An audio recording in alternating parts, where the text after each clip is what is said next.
అందరికీ నమస్కారం. సింగపూర్లో పవన్ కళ్యాణ్ గారి చిన్న కుమారుడు మార్క్ శంకర్ అగ్ని ప్రమాదం నుండి అదృష్టవశాత్తు బయటపడి క్షేమంగా ఇంటికి చేరుకోవడం చూసి వారి కుటుంబమే కాదు, దేశవ్యాప్తంగా ఎంతో మంది ప్రముఖులు నరేంద్ర మోడీ గారితో సహా జన సైనికులంతా ఊపిరి పీల్చుకున్నారు.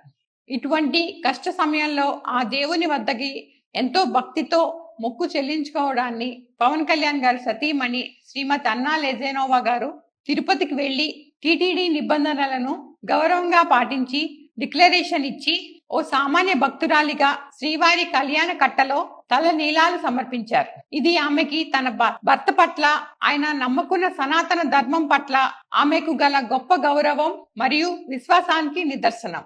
అర్ధాంగి అనే మాటకి ఒక ఆదర్శంగా నిలిచారు. హిందూ మతానికి చెందిన వ్యక్తి కాకపోయినా ఆమె తన భర్త మతాన్ని తనదిగా చేసుకుని అన్ని విధి విధానాలని ఎంతో భక్తి శ్రద్ధలతో పాటించారు. ఎటువంటి హంగు ఆర్భాటం లేకుండా ఆమె మన హిందూ సాంప్రదాయాలను కట్టు బొట్టు నడవడికను చూసి ఎంతో మంది ముచ్చట పడుతున్నారు.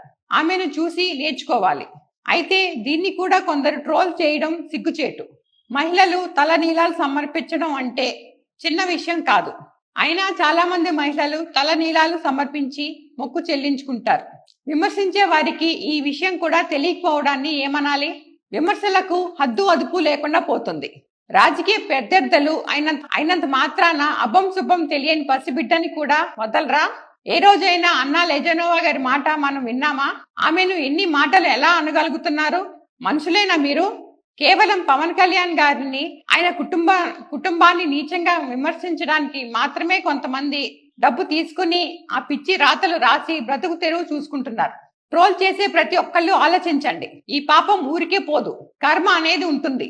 జగన్మోహన్ రెడ్డి గారు సీఎం గా ఉన్నప్పుడు శ్రీవారికి పట్టు వస్త్రాలు సమర్పించారు కదా. ఆ సమయంలో ఆయన సతీ సమేతంగా శ్రీవారి ఆలయానికి ఎందుకు రాలేదో, పైగా చెప్పులు వేసుకుని వెళ్ళడం ఏంటో. అంతెందుకు, డిక్లరేషన్ ఇచ్చి శ్రీవారి దర్శనానికి వెళ్ళమంటే ఆ మధ్య జగన్ గారు చేసిన రాద్ధాంతం ఎవరూ మర్చిపోయలేదండి. చివరకు దర్శనం మానేసి వెళ్ళిపోయారే తప్ప డిక్లరేషన్ ఇవ్వలేదు కదా. భక్తితో అందరూ గుడికి వెళ్తారు, కానీ జగన్మోహన్ రెడ్డి గారు మాత్రం ఇంట్లోనే గుడి సెట్ వేయించారు. సాంప్రదాయకంగా పూజలు చేసే వాళ్ళని కూడా జరిపే వాళ్ళని కాకుండా తమకు నచ్చినట్టు పూజలు చేసే వాళ్ళను నియమించుకున్నారన్న విషయం గురించి అందరికీ తెలిసిందే. ప్రసాదం ఇస్తే పక్కన పడేసిన విషయాన్ని మర్చిపోయారని అనుకుంటున్నారా? హిందూ దేవాలయాలపై ఎన్ని దాడులు జరిగినా పట్టించుకున్న పాపాన పోలేదు. పైగా ఇప్పుడు తానే హిందూ రక్షకుడిగా ప్రమోట్ చేసుకోవడాన్ని జగన్ గారు జిమ్మిక్కులు చేస్తున్నారు. మీరు ఎన్ని చేసినా ప్రజలు నమ్మరు. ఒక్క ఛాన్స్ అని ఒక్కసారి నమ్మి మోసపోయారు. అన్ని వేళలా మోసపోరు అని తెలుసుకుంటే మంచిది. నమస్కారం.